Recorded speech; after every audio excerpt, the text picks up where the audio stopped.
يقول السائل: بعد صلاة الفجر وأنا صائم تشجأت فصعدت إلى فمي لقمة طعام.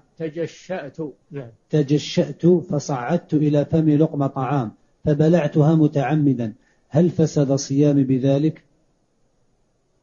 إذا كنت جاهلا أو ناسيا الصيام فلا بأس، ما يؤثر على الصيام. أما إذا كنت عالما أن هذا لا يجوز لك، عالم أنه ما يجوز أنك تبتلعها وقد وصلت إلى فمك، إذا كان وصل إلى فمك الجشا وصل إلى فمك لا يجوز لك تبتلعه، فإن ابتلعته متعمدا فسد صيامك، لأن هذا بمعنى الأكل والشرب.